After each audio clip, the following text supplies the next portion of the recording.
নমস্কাৰ সকলোকে স্বাগতম জনাইছো নিমাত ষ্টাডি পইণ্ট চেনেলটোলৈ আমি আজি এই ভিডিঅ'টোৰ মাধ্যমেৰে BA second semester education unit 2 শিক্ষণ আৰু অভিৰচন শীৰ্ষক পাঠৰ সকলোবোৰ মোষ্ট ইম্পৰ্টেণ্ট 6 আৰু 10 নম্বৰৰ ৰচনাধৰ্মী প্ৰশ্ন উত্তৰ আলোচনা কৰিম যদি তুমি এতিয়ালৈকে এই চেনেলটো সাবস্ক্ৰাইব কৰা নাই তেন্তে প্লিজ চেনেলটো সাবস্ক্ৰাইব কৰি দিবা আৰু এইটো ভিডিঅ' তোমালোকৰ বন্ধু বান্ধৱী অথবা তোমালোকৰ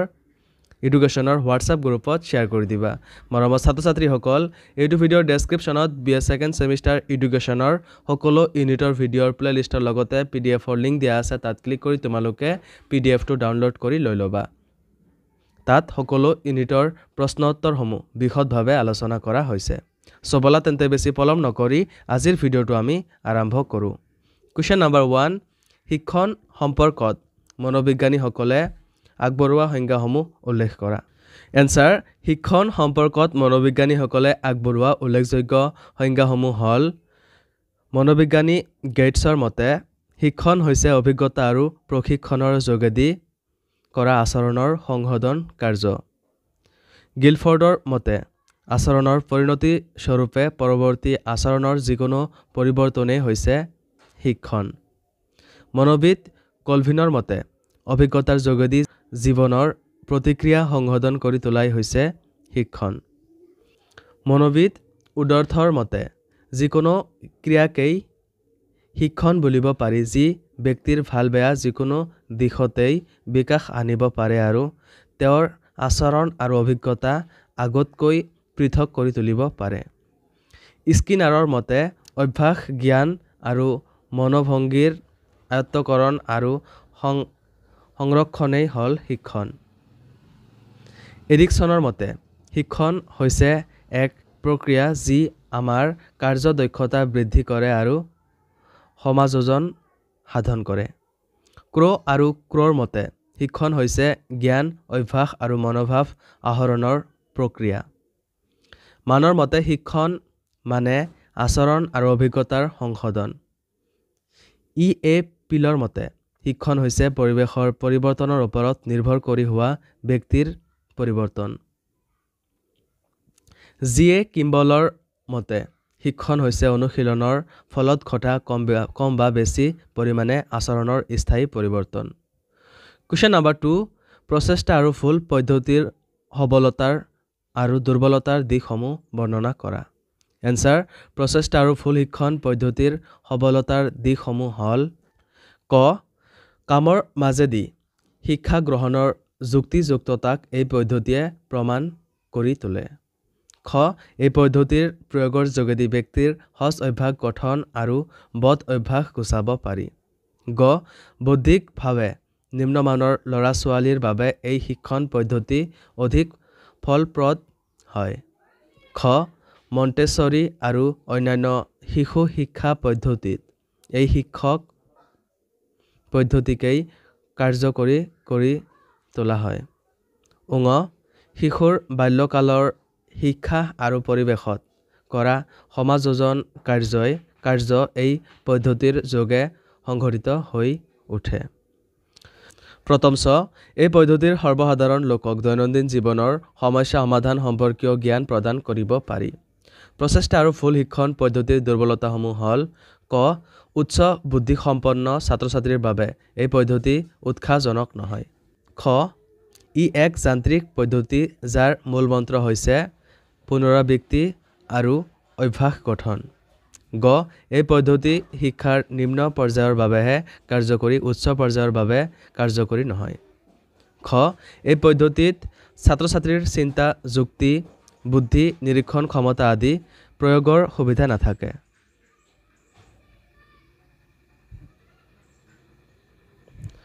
কোৱেশ্চন নম্বৰ 3 প্ৰচেষ্টা আৰু ভুল আৰু অন্তৰ্দৰ্শন পদ্ধতিৰ মাজত তুলনামূলক অধ্যয়ন সম্পৰ্কত আগবঢ়োৱা মিল আৰু অমিলবোৰৰ বিষয়ে সংক্ষেপে আলোচনা কৰা এনসাৰটো দিয়া আছে তোমালোকে চাই লোৱা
Question number 4.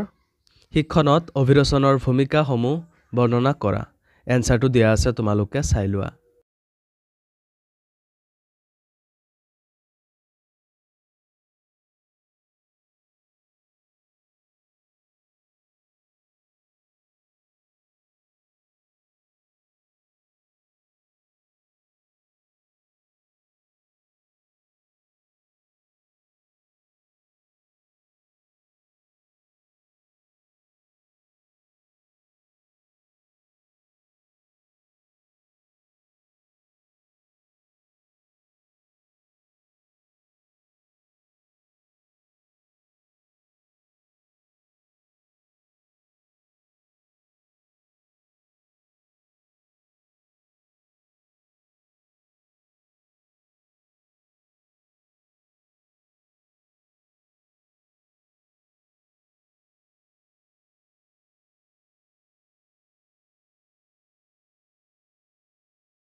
Question number 5. স্কিনাৰৰ পৰীক্ষণ তত্ত্ব কি? শিক্ষাত স্কিনাৰৰ অনুবন্ধবাদ তত্ত্বৰ প্ৰয়োগিকতাৰ বিষয়ে আলোচনা কৰা। এনসাৰটো তোমালোকে চাই লোৱা।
Question number 6. অভিৰচনৰ প্ৰকাৰ দুটা কি কি?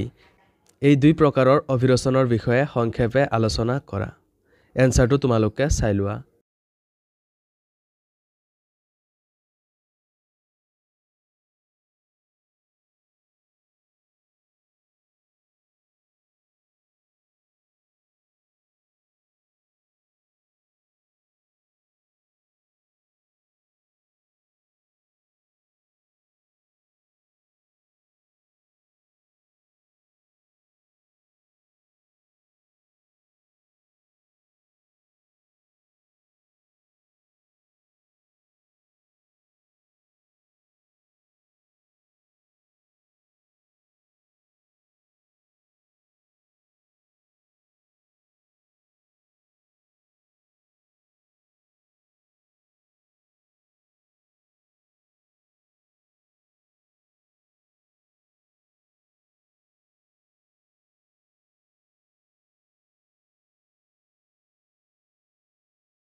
Question number 7. অভিৰচনৰ সংজ্ঞা দিয়া। অভিৰচনৰ বৈশিষ্ট্যসমূহ উল্লেখ কৰা।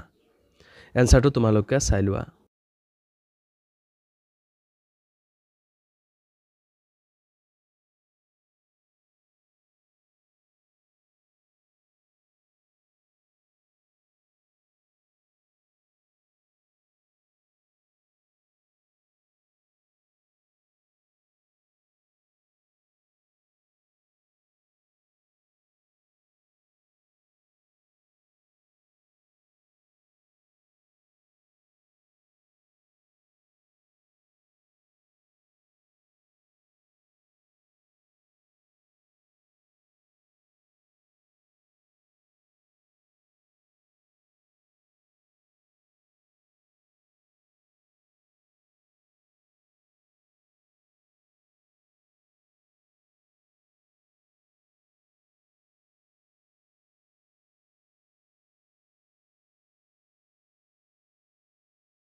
কুৱেশ্যন নম্বৰ 8 শিক্ষণৰ কৰ্মক্ষমতা বৃদ্ধি কৰিবলৈ অথবা ইয়াৰ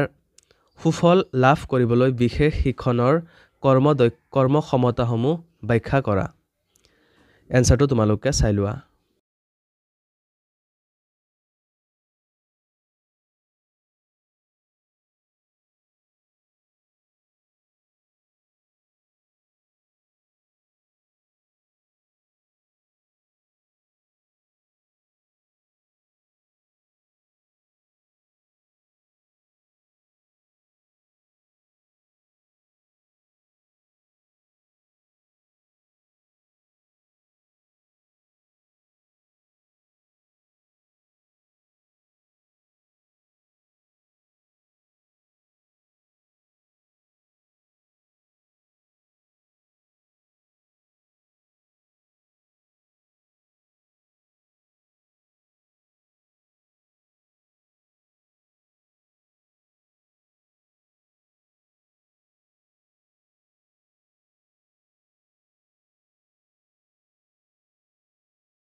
কুৱেশ্যন নম্বৰ 9 শিক্ষণৰ বৈশিষ্ট্যসমূহ বহলাই আলোচনা কৰা এনসাৰটো তোমালোকে চাই লোৱা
কুৱেশ্যন নম্বৰ 10 শিক্ষণৰ প্ৰধান নীতিসমূহ কি কি এই নীতিসমূহ শ্ৰেণীকক্ষত কিদৰে প্ৰয়োগ কৰিব পাৰি আলোচনা কৰা এনসাৰটো তোমালোকে চাই লোৱা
কুৱেশ্যন নম্বৰ 11 ছাত্ৰসকলক অভিৰুচিত কৰিবলৈ শিক্ষকে ল'ব পৰা কৌশলসমূহ উল্লেখ কৰা অথবা অভিৰচনৰ মনোবৈজ্ঞানিক কৌশল সম্পৰ্কে আলোচনা কৰা এনসাৰটো তোমালোকে চাই লোৱা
কুৱেশ্যন নম্বৰ 12 শিক্ষণৰ ক্ষেত্ৰত প্ৰভাৱ পেলোৱা মুখ্য উপাদানসমূহ আলোচনা কৰা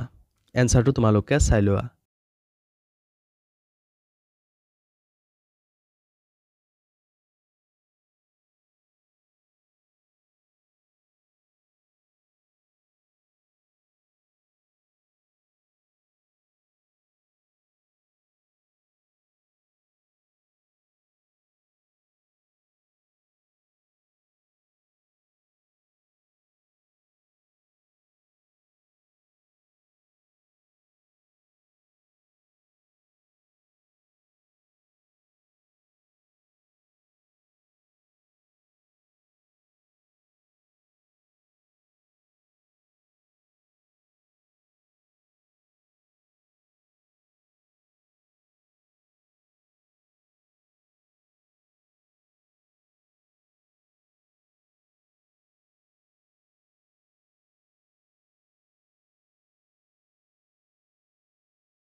Question number 13.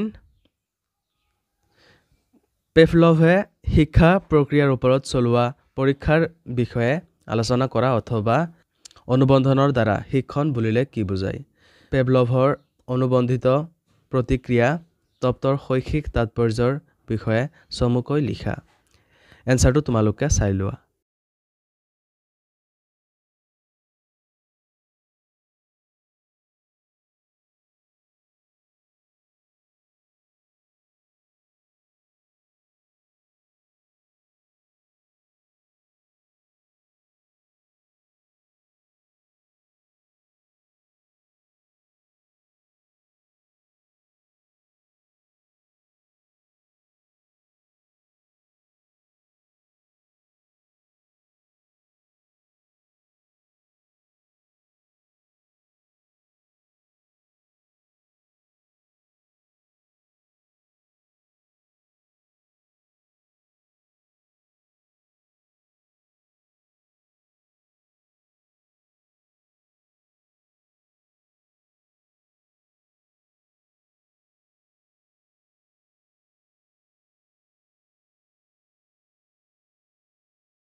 সো মৰমৰ ছাত্ৰ-ছাত্ৰীসকল আজিলৈ এইখিনিয়ে আশা কৰোঁ এই ভিডিঅ'টো তোমালোকক সহায় কৰিছে যদি ভিডিঅ'টো ভাল লাগিছে তেন্তে এইটো ভিডিঅ' তোমালোকৰ বন্ধু-বান্ধৱী অথবা তোমালোকৰ এডুকেশ্যনৰ হোৱাটছআপ গ্ৰুপত শ্বেয়াৰ কৰি দিবা চেনেলটো যদি এতিয়ালৈকে সাবস্ক্ৰাইব কৰা নাই তেন্তে প্লিজ চেনেলটো সাবস্ক্ৰাইব কৰি দিবা মৰমৰ ছাত্ৰ-ছাত্ৰীসকল এইটো ভিডিঅ'ৰ ডেসক্ৰিপচনত বিএ সেকেন্ড সেমিষ্টাৰ এডুকেশ্যনৰ সকলো ইউনিটৰ ভিডিঅ'ৰ প্লেলিষ্টৰ লগতে পিডিএফৰ লিংক দিয়া আছে তাত ক্লিক কৰি তোমালোকে পিডিএফটো ডাউনলোড কৰি লৈ ল'বা তাত সকলো ইউনিটৰ প্ৰশ্ন উত্তৰসমূহ বিশদভাৱে আলোচনা কৰা হৈছে ধন্যবাদ